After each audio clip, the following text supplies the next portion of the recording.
चलिए स्टूडेंट्स, हम लोग आ गए हैं लास्ट लेक्चर में। लास्ट लेक्चर में क्या है, factors affecting rate of photosynthesis. उससे पहले अनाउंसमेंट मैं आपको बता दूं, वेडनेसडे को आपका टेस्ट होने वाला है, ठीक है। ट्यूसडे को आपको सिर्फ और सिर्फ रिवाइज करना, ट्यूसडे को कोई लेक्चर नहीं आएगा। आपको अगर कोई डाउट होगा तो आप वो मुझे बताओगे, मैं वो आपको बता दूंगा, ठीक है। वेडनेसडे को आपको टेस्ट होगा, टेस्ट के बाद मैं शाम को ऑनलाइन आके उसका सॉल्यूशंस आपको बताऊंगा। ये जो इनिशियली स्टूडेंट्स मैं टेस्ट आपका लूंगा, सिर्फ 30 क्वेश्चन का टेस्ट लूंगा, ठीक है। 30 क्वेश्चन का टेस्ट होगा, कंप्लीट फोटोसिंथेसिस कवर कर लेना आपको। 30 क्वेश्चन का इसलिए ले रहा हूँ सर, आप बोलोगे 90 क्वेश्चन का, क्योंकि बहुत सारे बच्चे क्लास 11 के हैं, उनको भी फ्लुएंस नहीं है एमसीक्यू देने का, तो वो भी साथ में दे रहे हैं, ठीक है। पहले हम 30 करेंगे, फिर 50 करेंगे, फिर 70 करेंगे, फिर अप्रॉक्स 90 क्वेश्चन का टेस्ट चालू कर देंगे। मतलब 3-4 टेस्ट के बाद आपका 90 क्वेश्चन का फ्लो बन जाएगा। क्योंकि 90 क्वेश्चन का टेस्ट कंटिन्यूस इसलिए देना है क्योंकि नीट में बायोलॉजी 90 मार्क्स का आएगा और 90 मिनट तक पेशेंस बना के बैठना भी जरूरी है, ठीक है। चलें, नेगेटिव मार्किंग्स होगा, ओके ना। दूसरी बात, आपको ये टेस्ट मिलेगा कैसे? टेस्ट आपको मुझे व्हाट्सएप करना है 8482078400। इस नंबर पे व्हाट्सएप करोगे, मेरे यहाँ से आपको उसका टेस्ट का लिंक मिल जाएगा, ठीक है। और इसमें ही आपको इसी व्हाट्सएप नंबर से आपको फर्दर कब लेक्चर क्या आ रहा है उसके बारे में रिगार्डिंग इन्फॉर्मेशन मिलेगा। टेस्ट कब होगा?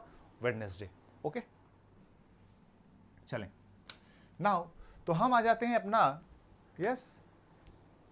Factors affecting the rate of photosynthesis. Factors affecting rate of photosynthesis में दो टाइप से फैक्टर, एक जो प्लांट के अंदर प्रेजेंट होंगे, उसके अंदर जो प्रेजेंट होगा उसको हम लोग बोलेंगे स्टूडेंट्स का इंटरनल फैक्टर नाउ। और एक फैक्टर जो होगा जो प्लांट के बाहर प्रेजेंट रहता है, जिसको हम लोग बोलते हैं एक्सटर्नल फैक्टर्स। नाउ आप बोलोगे सर इंटरनल फैक्टर्स क्या है, प्लांट के अंदर जो प्रेजेंट है? भाई साहब क्या क्या है? यस,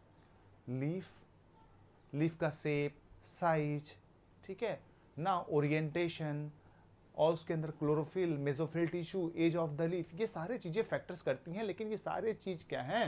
ये सारी चीजें क्या है?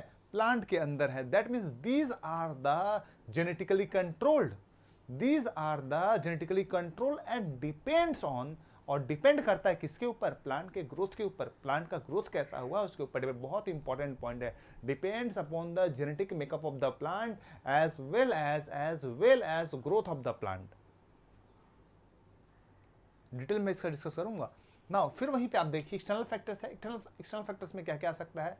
भाई साहब आप लाइट ले लीजिए, लाइट कैसे इफेक्ट करता है मैं डिस्कस करूंगा बाद में। CO2 ले लीजिए, आप वाटर ले लीजिए, फिर आप टेम्परेचर ले लीजिए, ये सब बाहरी फैक्टर्स हैं। तो आप देख रहे हो एक्सटर्नल इंटरनल मिला के बहुत सारे फैक्टर्स हैं जो कि रेट ऑफ फोटोसिंथेसिस को अफेक्ट करते हैं। बहुत सारे हैं जो कि रेट ऑफ फोटोसिंथेसिस को अफेक्ट करते हैं कि नहीं करते?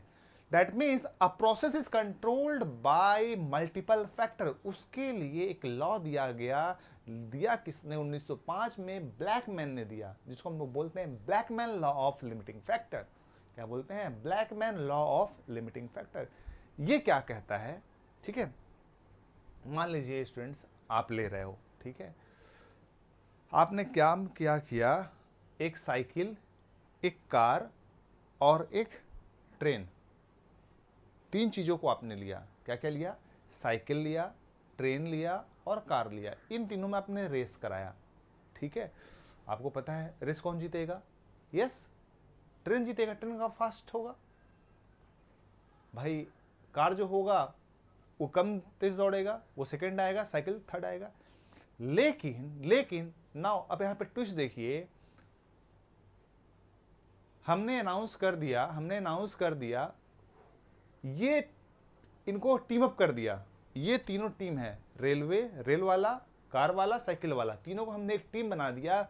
अब इस टीम को बोला भाई आप जीतोगे तभी जब सब कोई डेस्टिनेशन पे पहुंच जाएगा। जो लक्ष्य है, जो डेस्टिनेशन है, जो चेक पॉइंट है, वहां पे सब पहुंचेगा तो अब आपका टीम जीत जाएगा ना। ट्रेन वाला तो परेशान, ट्रेन तो पहले पहुंच जाएगा। सेकंड परेशान कार वाला बोला मैं तो ट्रेन के पीछे पीछे बाद में पहुंच ही जाऊंगा, लेकिन साइकिल वाला वो तो बहुत ज़्यादा टाइम लगाएगा। दैट मीन्स अब देखो डिपेंड किसके पर कर रहा है, कितना जल्दी ये जीतेगा, कितना जल्दी ये रेस को जीतेगा, मतलब ये कंप्लीट होगा इनका टास्क, वो किसके ऊपर डिपेंड कर रहा है? वीकेस्ट कैंडिडेट पे। वही बोलता है ब्लैकमैन लॉ, ठीक है।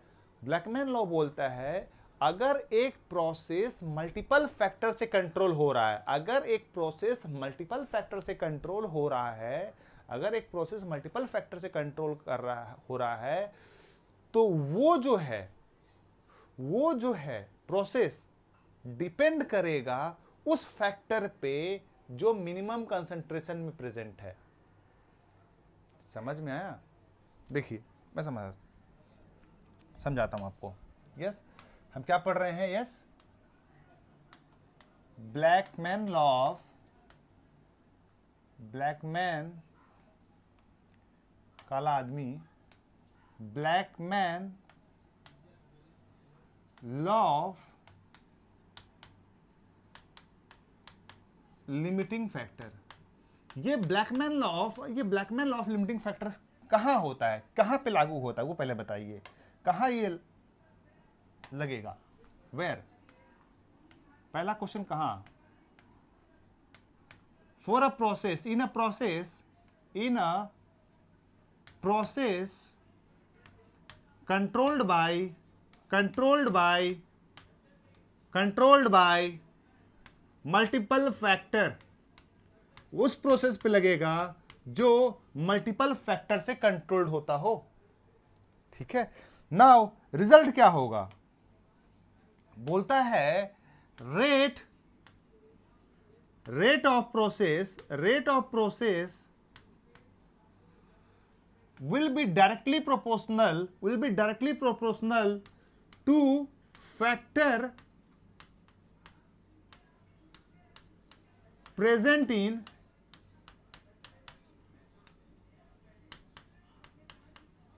minimum concentration, factor present in the minimum concentration.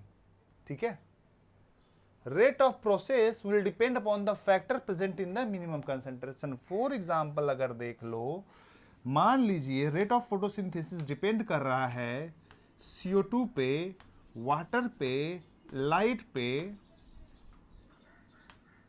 ठीक है, ये हम तीनों इसको दे दिए, इसको फोटोसिंथेसिस को। ये मान लीजिए हमने 1 गैलन ये दे दिया, 2 गैलन वाटर दे दिया, 3 गैलन। सर लाइट को गैलन में रख सकते हैं क्या? अरे इमेजिन करो ना यार, मैं बता रहा हूं समझाने के लिए। ठीक है, तो रेट ऑफ फोटोसिंथेसिस के लिए हमने बोला क्या, CO2 भी दे दिया, वाटर भी दे दिया, लाइट भी दे दिया। कितना है? CO2 1 गैलन, लाइट 3 गैलन और वाटर 2 गैलन। नाउ अब देखें रेट ऑफ फोटोसिंथेसिस किसके ऊपर डिपेंड करेगा?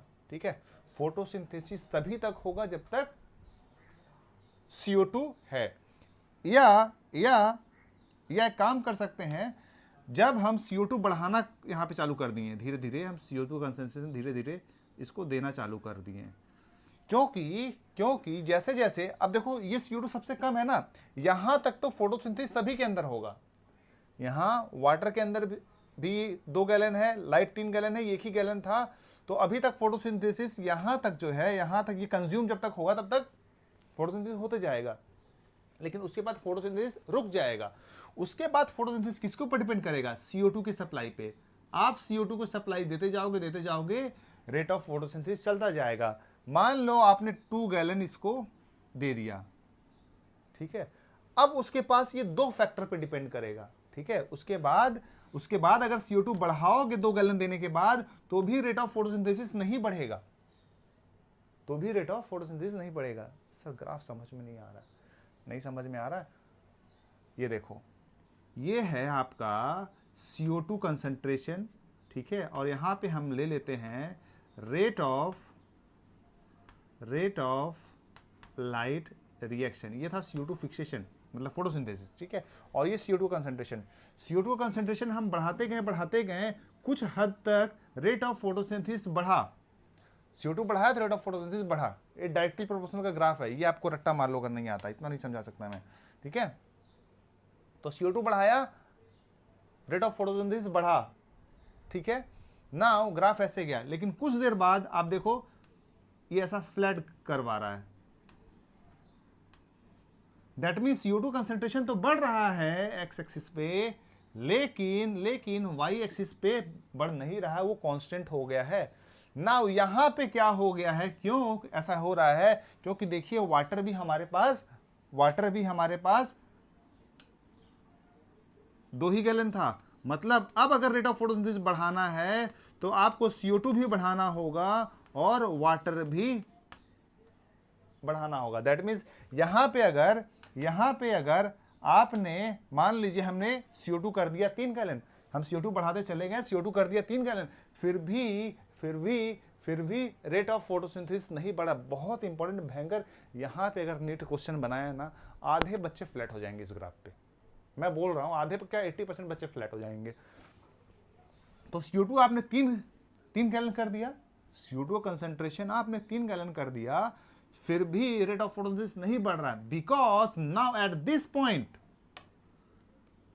पॉइंट यहां पे लिमिटिंग फैक्टर चेंज हो गया।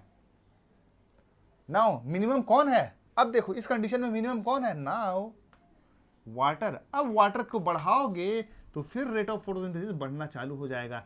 Means at this point x limiting factor is change, limiting factor is change. यहां पे लिमिटिंग फैक्टर चेंज हो गया। ठीक है, चलिए आप अपना नोट्स देखिए, ब्लैकमैन लॉ ऑफ लिमिटिंग क्या कहता है। ओके, तो पहले देखिए यहां पे factors affecting rate of photosynthesis में क्या कह दिया हुआ है, the factors internal factors include क्या, number, size, age, orientation of leaf, mesophyll cells, chloroplast, internal CO2 concentration, not external, अंदर में कितना CO2 है वो, internal CO2 concentration and the amount of chlorophyll. ठीक है, द प्लांट और internal factor are dependent upon the genetic disposition. ठीक है, और growth of the plant.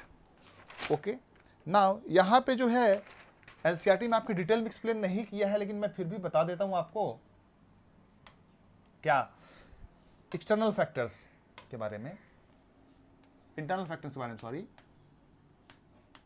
Internal factors, how leaves, ये मान लीजिए एक छोटा सा लीफ है और ये एक बड़ा सा लीफ है। ठीक है, तो रेट ऑफ फोटोसिंथेसिस कहां ज्यादा होगा, बड़े वाले लीफ में, तो साइज एक्सप्लेन हो गया। बी, ओरिएंटेशन ऑफ लीफ, आप देखो अगर लीफ 90 डिग्री एंगल पे है तो लाइट ज्यादा पड़ेगा, नहीं, अगर लाइट ये पैरेलल है तो लाइट कम पड़ेगा, तो ओरिएंटेशन भी डिपेंड करता है। नाउ सी, एज पे कैसे इफेक्ट करता है, अगर ज्यादा एज होगा तो उसकी मशीनरी वीक होगा, इस पे डिपेंड करता है। डी, क्लोरोफिल, भाई क्लोरोफिल नहीं रहेगा, कैसे नहीं रहेगा सर, अगर मान लीजिए इसमें मैग्नीशियम एलिमेंट की डिफिशियंसी हो गई, मैग्नीशियम, तो यहाँ पे प्लांटों में लीफ हो जाता है, बोलते हैं बीमारी chlorosis.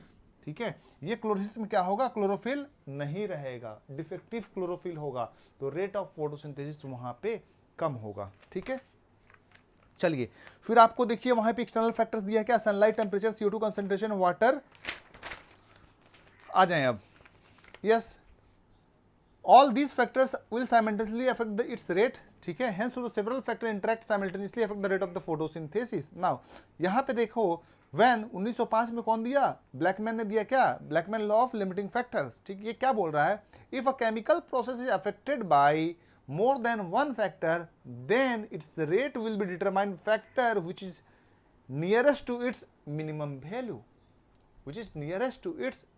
value, it is the factors which directly affect the rate or its quantity would be changed। ठीक है, affect the process with its quantity change। for example, despite of presence of green leaf, optimum light, CO2 condition, the plant may not photosynthesize if temperature is very low। इसने इस बार temperature को रख दिया है। ठीक है, this leaf if given the optimal temperature will start photosynthesis। समझने की कोशिश करो, मल्टीपल फैक्टर्स में से जो भी सबसे कमजोर बंदा होगा, जो सबसे कम कंसंट्रेशन में होगा, वही फोटोसिंथेसिस को अफेक्ट करेगा। अब चलिए एक एक करके हम डिस्कस करते हैं, एक एक करके डिस्कस करते हैं। तो सबसे पहले आ जाते हैं हम लोग लाइट पे।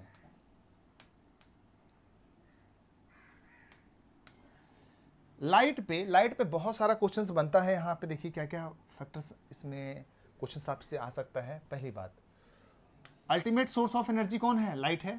यस, लाइट क्या है आपका? Ultimate source of energy. ध्यान रखिएगा 10% लाइट में, अभी जो सनलाइट मिलता है 10% सनलाइट पे, इन 10% ऑफ टोटल लाइट जो भी मिल रहा है उसी से सैचुरेशन हो जाता है, गेट्स सैचुरेशन, और उससे ज़्यादा इनको नहीं चाहिए होता। समझ में आया? 10% जितना लाइट मिल रहा है 10% पे ही इनका काम समाप्त हो जाता है, सैचुरेशन आ जाता है। नाउ लाइट की किस किस चीज़ पे इनका फैक्टर्स डिपेंड करता है? पहली बात, क्वांटिटी। क्वांटिटी कहने का मतलब कितने क्वांटिटी में मिल रहा है। क्वांटिटी को आप ये भी बोल सकते हो, यस, ड्यूरेशन ऑफ लाइट। जितनी देर तक लाइट होगा, जितने देर तक लाइट होगा उतना ज़्यादा रेट ऑफ फोटोसिंथेसिस होगा। Second, light quality. लाइट की क्वालिटी की बात करते हैं, देखो बहुत सारा आता है। एक होता है व्हाइट लाइट। व्हाइट लाइट का मतलब, कहने का मतलब है इसमें दोनों तरह का लाइट है। ब्लू लाइट भी है, माने हम लोग इसको व्हाइट लाइट को स्प्लिट करते हैं ना तो विबग्योर बनता है ना, यस, प्रिज्म से। तो व्हाइट लाइट सब ब्लू और रेड दोनों है, ठीक है। तो व्हाइट लाइट में सबसे ज्यादा फोटोसिंथेसिस होता है, ठीक है। फिर आपका रेड में होता है, फिर ब्लू लाइट में। ये आपको रट्टा मारना है, ठीक है। व्हाइट लाइट में सबसे ज्यादा फोटोसिंथेसिस होता है, फिर रेड लाइट में होगा, फिर ब्लू लाइट में होगा, ठीक है। Now light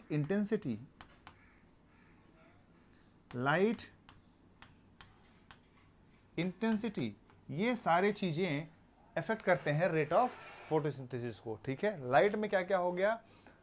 quantity, that means duration, light की quality as well as light की इंटेंसिटी। नाउ लाइट जो होता है रेयरली लिमिटिंग फैक्टर का काम करता है। लाइट जो होता है वो बहुत रेयर कंडीशन में लिमिटिंग फैक्टर काम करता है। कहां पे लिमिटिंग फैक्टर काम कर सकता है? Yes, in deep forest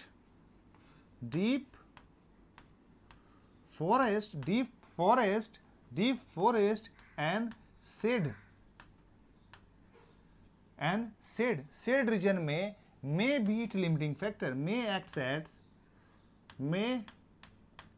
acts as limiting factor, may act as limiting factor. Normally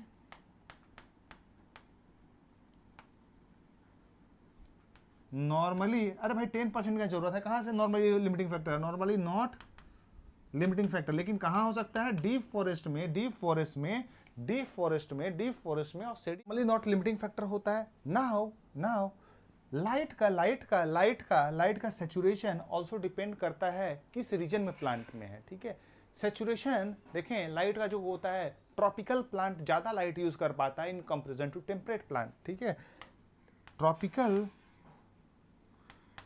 tropical more than temperate. तो चलिए हम देख लेते हैं एक बार हमारे नोट्स में क्या क्या लिखा हुआ है। ओके, देखें लाइट जो होता है, light quality, intensity as well as duration of exposure, ठीक है। 3 चीज पे डिपेंड करता है, तीनों नंबर दिया हुआ है। व्हाइल डिस्कसिंग लाइट, देखो देयर इज लीनियर रिलेशनशिप। अब बोलेगा ग्राफ बनाते हैं हम लोग यहाँ पे। अगर ये मान लीजिए एक एक्सिस पे हम लोग लाइट रखें और एक पे हम लोग CO2 फिक्सेशन, तो इसका लीनियर रिलेशनशिप आएगा। ये तब तक लीनियर आएगा, लेकिन यहां पे क्लॉज है तब तक जब तक आप CO2 का कंसंट्रेशन, CO2 और वाटर कंसंट्रेशन आप बढ़ाते जाएंगे, रेट ऑफ फोटोसिंथेसिस जो है लाइट के अकॉर्डिंग बढ़ता जाएगा। समझ में आया? ओके, चलें फिर। अब इसके बाद जो हमारा आता है, ठीक है, यहाँ पे देखिए और क्या क्या लिखा हुआ है। At Higher light intensity gradually the rate does not so further increase as the factor becomes the limiting. Other factors जो होते हैं वो कम पड़ जाते हैं, इसलिए फर्दर इंक्रीज नहीं होता है, ठीक है। 10% ऑफ द फुल सनलाइट पे इसका सेचुरेशन हो जाता है। लेकिन ये जो होता है लिमिटिंग कहाँ हो सकता है, plant in the shades and dense forest, वहां पे ये लिमिटिंग फैक्टर काम कर सकता है। और एक पॉइंट, अगर लाइट इंटेंसिटी बहुत ज़्यादा हो गई, लाइट इंटेंसिटी बहुत ज़्यादा हो गई, तो यहाँ पे एक डैमेज होता है फोटोन्स के वजह से। लाइट में जो होता है फोटोन्स जो प्रेजेंट होता है वो क्लोरोफिल को डैमेज कर देता है। इसको हम लोग बोलते हैं yes solarization.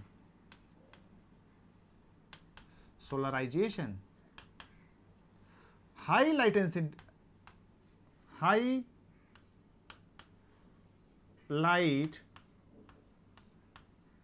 intensity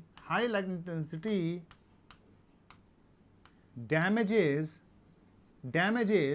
yes chlorophyll. इसको आप ध्यान रखिएगा, बहुत ज्यादा लाइट भी हानिकारक है, ओके। नाउ चलिए हमारा लाइट हो गया। नेक्स्ट हम देखते हैं CO2 फैक्टर्स अफेक्टिंग में CO2 कंसंट्रेशन। CO2 का क्या रोल है, यस CO2 आज के कंडीशन में इसका परसेंटेज जो है अबाउट 0.03 to 0.04, या आप इस तरह से लिख सकते हैं 300 ppm to 400 ppm जो है आज का इसका कंसंट्रेशन है। अभी नॉर्मल जो है प्रेजेंट वे इसका ये रेंज है, ओके। नाउ और एक बात आप ध्यान दीजिए, रेट ऑफ फोटोसिंथेसिस CO2 पे डिपेंड करता, तब तक बढ़ेगा जब तक इसका सैचुरेशन ना हो जाए, ठीक है। तो 0.05% जो है इसका है सैचुरेशन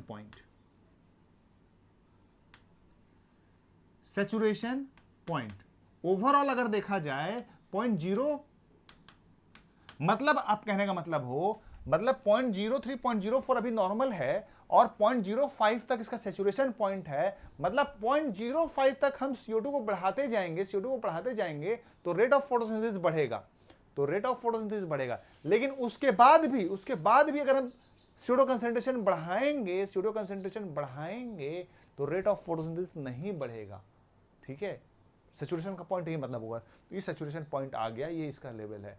अब बोलोगे सर अगर हम साथ में वाटर और लाइट भी बढ़ाएं और फिर भी CO2 बढ़ाते जाए तो क्या रेट ऑफ फोटोसिंथेसिस बढ़ेगा? जी बिल्कुल नहीं। दैट मींस अगर हम इसका ग्राफ बनाएं, स्टूडेंट्स का ग्राफ बनाएं इस तरह से, CO2 का कंसंट्रेशन और यहाँ पे रेट ऑफ फोटोसिंथेसिस, तो ये ग्राफ देखो कैसा बनेगा आपका। ये बढ़ते जाएगा लेकिन ये बाद में कांस्टेंट हो जाएगा। ये जो ब्रेक पॉइंट होगा, यहाँ पे जो रुक रहा है, यहाँ पे जो ये रुक रहा है ये 0.05% है, ये 0.05% है। नाउ एक बात और आप ध्यान दीजिएगा, C4 प्लांट और C3 प्लांट, ये दोनों का जो सैचुरेशन पॉइंट है CO2 के लिए वो अलग अलग है।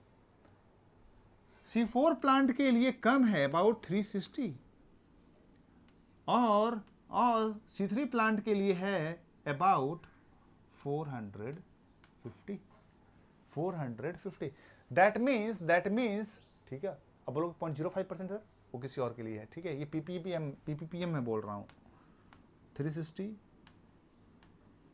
ppm या माइक्रोलीटर पर लीटर आप बोल सकते हो। नाउ ये देखो तो अभी का जो कंसंट्रेशन है कितना है, यस 300 से लेके 400 के बीच में। अभी जो हमारा है 300 से लेके 400 के बीच में। दैट मीन्स सैचुरेशन पॉइंट में कौन पहुंच गया, C4 प्लांट। दैट मीन्स अभी अगर हम C4 प्लांट में CO2 कंसंट्रेशन बढ़ाएं तो रेट ऑफ फोटोसिंथेसिस नहीं बढ़ेगा भाई साहब, क्योंकि वो सैचुरेशन पॉइंट पे पहुंच चुका है। हम लोग इसके बीच में है, मतलब वो सैचुरेशन के पार में है।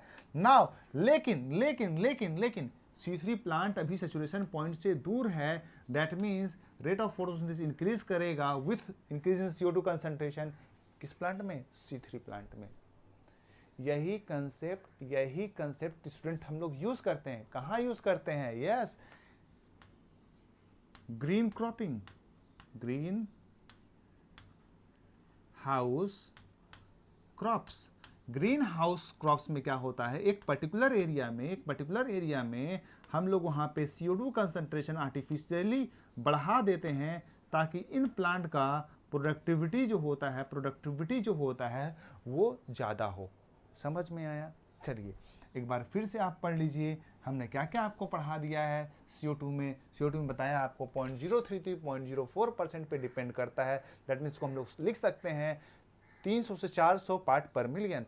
0.05% जो होता है सैचुरेशन पॉइंट है, मैक्सिमम है। लेकिन रेट ऑफ फोटोसिंथेसिस कब तक बढ़ेगा? तब तक CO2 हम लोग बढ़ाएंगे 0.05%। ये ओवरऑल के लिए बात कर रहे हैं। नाउ स्पेशली जब हम लोग C4 प्लांट के लिए बात करेंगे, C3 प्लांट के लिए बात करेंगे, C4 प्लांट का लोअर सैचुरेशन है, C3 प्लांट का हायर सैचुरेशन है। तो C4 प्लांट का जो है अभी जो है ऑप्टिमम कंडीशन में पहुंच चुका, सैचुरेशन में पहुंच गया। सैचुरेशन पहुंचने के बाद रेट ऑफ फोटोसिंथेसिस नहीं बढ़ता है।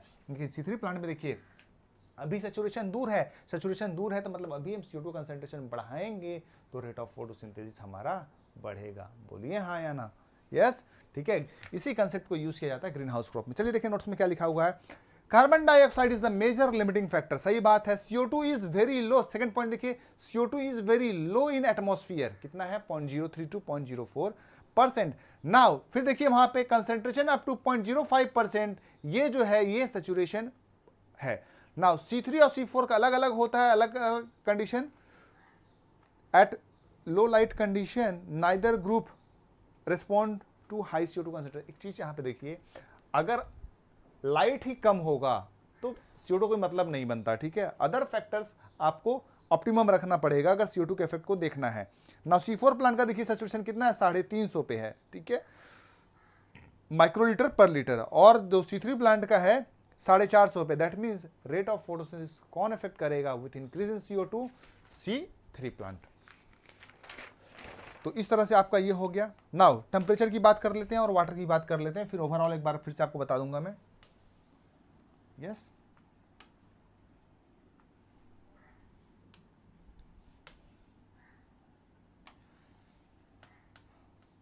नाउ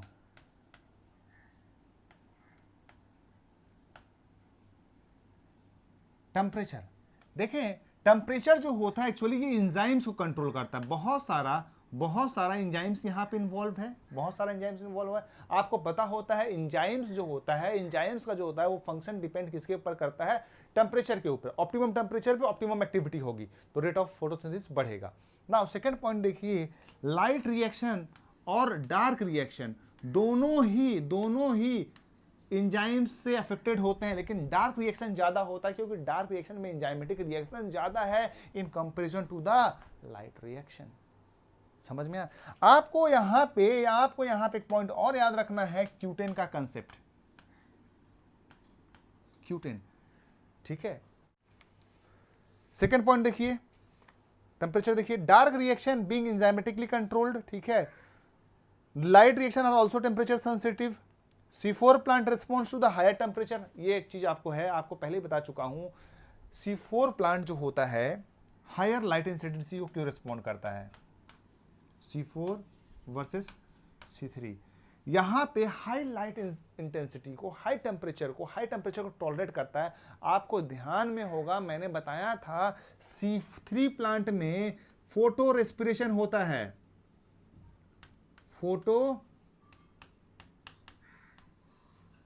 फोटो रेस्पिरेशन होता है, ठीक है। यहां पे फोटो रेस्पिरेशन नहीं होता है, इसीलिए जब टेम्परेचर बढ़ जाता है तो यहां पे डैमेजिंग इफेक्ट आ जाता है किसका? फोटो रेस्पिरेशन का। लेकिन यहां पे टेम्परेचर बढ़ने से यहां पे कोई डैमेजिंग इफेक्ट नहीं आता है, इसलिए यहां पे रेट ऑफ फोटोसिंथेसिस ज्यादा होता है, ठीक है। चले नाउ ट्रॉपिकल प्लांट्स का हायर टेम्परेचर ऑप्टिमम होता है in comparison to the temperate. फिर वहीं पे देखिए आपका वाटर की बात कर रहे हैं, ठीक है। वाटर भी वन ऑफ द रिएक्टेंट है रेट ऑफ फोटोसिंथेसिस का। देखें वाटर। नाउ वाटर तो रिएक्टेंट है, ये आपको पता ही है। लेकिन और एक देखिए, अगर वाटर कम हो जाए, वाटर कम हो जाए तो प्लांट के अंदर जो है वाटर स्ट्रेस आएगा। प्लांट के अंदर वाटर स्ट्रेस आएगा। वाटर स्ट्रेस होने के बाद आपको पता है स्टोमेटा जो होगा अपने आप क्लोज हो जाएगा। ये leads to the closure of stomata, closure of stomata. ना क्लोज होने के बाद एक चीज और होगा, देखिए लीफ में पानी कम होगी, टर्जिडिटी कम होगी तो लीफ जो होगा मुरझा जाएगा। Yes, it will wilt. क्या हो जाएगा? विल्टिंग हो जाएगा। जब लीफ विल्ट हो जाएगा तो उसका सरफेस एरिया कम हो जाएगा, रेट ऑफ फोटोसिंथेसिस कम हो जाएगा। एक तो वाटर रिएक्टेंट है, दूसरा ये विल्टिंग भी करवाता है। चलिए एक बार सारा पॉइंट फिर से अपना देख लेते हैं। यस, क्या क्या आपको बताया हमने? यस, हमने बताया आपको Blackman law of limiting factor ये कहां बोलता है, कहां पे लागू होता है? एक प्रोसेस पे जो कि मल्टीपल फैक्टर से कंट्रोल्ड होता है। रेट ऑफ प्रोसेस डायरेक्टली उस प्रोसेस पे, उस फैक्टर पे डिपेंड करता है जो कि मिनिमम कंसंट्रेशन में प्रेजेंट होगा। ठीक है, वो रेट डिसाइडिंग फैक्टर होगा। ठीक है, आज के कंडीशन में मेनली CO2 जो होता है वो लिमिटिंग फैक्टर होता है, और लाइट जो होता है वो रेयरली होता है, लेकिन डीप फॉरेस्ट में हो सकता है। आपको ये पॉइंट याद रखना है। ओके, फिर आपको हमने बताया क्या इंटरनल फैक्टर्स में लीफ का साइज, शेप, एज, क्लोरोफिल, ये सब ओरिएंटेशन भी डिपेंड करता है ना। लीफ कैसा होगा, ओरिएंटेशन कैसा होगा, क्लोरोफिल कैसा होगा, ये सारे उसके ग्रोथ और जेनेटिक मेकअप पे डिपेंड करता है। बोलिए मेरे साथ फटाफट, ताकि फटाफट रिवीजन हो, अब तक फटाफट क्वेश्चंस लगाएं। अभी मैं क्वेश्चंस भी आज डिस्कस करूंगा आपके साथ, ठीक है, ताकि कोई डाउट ना रह जाए। चलिए, तो हम देख रहे हैं क्या, लाइट की बात कर रहे हैं। लाइट जो होता है अल्टीमेट सोर्स ऑफ एनर्जी है, 10% पे सैचुरेशन हो जाता है। क्वांटिटी जो होता है, क्वालिटी जो होता है, as well as light intensity, तीनों पे डिपेंड करता है। व्हाइट लाइट में ज्यादा होता है rate of photosynthesis in comparison to red, फिर ब्लू। व्हाइट लाइट में रेड और ब्लू दोनों इंक्लूडेड है, समझ में, इसीलिए व्हाइट लाइट में ज्यादा होता है। ठीक है, नाउ लाइट जो होता है रियरली लिमिटिंग फैक्टर होता है, लेकिन कहाँ ये लिमिटिंग फैक्टर हो सकता है? Yes, in the deep forest. Deep forest में लिमिटिंग फैक्टर का बात करता है। लाइट की बात करते हैं, लाइट एक्चुअली टेम्परेचर से है, इसलिए टेम्परेचर का जो होता है ट्रॉपिकल प्लांट का ज्यादा ऑप्टिमम होता है इन कंपैरिजन टू टेम्परेचर। अभी आगे भी ये पॉइंट आपको मैं बताऊंगा। ठीक है, फिर लाइट देखें, CO2 के फिक्सेशन से डायरेक्टली प्रोपोर्शनल करता है जब तक आप अदर फैक्टर्स को बढ़ाते जाएंगे, रेट ऑफ फोटोसिंथेसिस बढ़ता जाएगा। बहुत ज्यादा लाइट इंटेंसिटी से सोलराइजेशन हो जाता है, लीफ का, क्लोरोफिल का डैमेज हो जाता है, लीफ और क्लोरोफिल का डैमेज हो जाता है। फिर उसके बाद हम कहाँ आते हैं? यस, CO2 कंसंट्रेशन पे प्रेजेंट जो कंसंट्रेशन है 0.03 to 0.4%, इसको हम लोग 300 से 400 माइक्रो लीटर पर लीटर लिख सकते हैं या ppm लिख सकते हैं। सैचुरेशन कब आता है? 0.05% पे। बोलिए मेरे साथ फटाफट रिवाइज करिए, आता है? ठीक है सर, याद नहीं हो रहा है, कोई बात नहीं, याद हो जाएगा। CO2 तब तक अब बढ़ता जाएगा, बढ़ाते जाएंगे, रेट ऑफ तब तक बढ़ता जाएगा जब तक सैचुरेशन ना हो जाए। सैचुरेशन के बाद कोई काम नहीं, कोई फायदा नहीं। फिर आपने देखा C4 प्लांट और C3 प्लांट में, C3 प्लांट का सैचुरेशन ज़्यादा है, इसलिए आज के कंडीशन में C3 प्लांट पे अगर हम CO2 का बढ़ाएंगे तो उसका इफेक्ट दिखेगा, रेट ऑफ फोटोसिंथेसिस बढ़ेगा। C4 पे नहीं दिखेगा क्योंकि वो ऑलरेडी सैचुरेट हो चुका है, क्योंकि उसका 350 360 पे है। यही कंसेप्ट हम लोग ग्रीन हाउस क्रॉप में यूज़ करते हैं, टमाटो वगैरह उगाते हैं, वहाँ पे प्रोडक्टिविटी बढ़ा देते हैं। एक बॉक्स के अंदर हम लोग CO2 कंसंट्रेशन ज़्यादा रखते हैं। फिर आपको बताया हमने क्या, टेम्परेचर आपको पता ही है, ऑप्टिमम टेम्परेचर होना चाहिए रेट ऑफ, क्योंकि इंजाइम्स पे डिपेंड करता है। हर एक इंजाइम का अपना अपना अलग अलग टेम्परेचर होता है ऑप्टिमम फंक्शन के लिए। और देखिए यहाँ पे, और देखिए डार्क रिएक्शन ज़्यादा इफेक्टेड होता है in comparison to the light reaction. फिर आपको पानी का भी बताया, पानी अगर एक तो रिएक्टेंट है, पानी कम हो जाएगा तो विल्टिंग भी हो सकता है। चलिए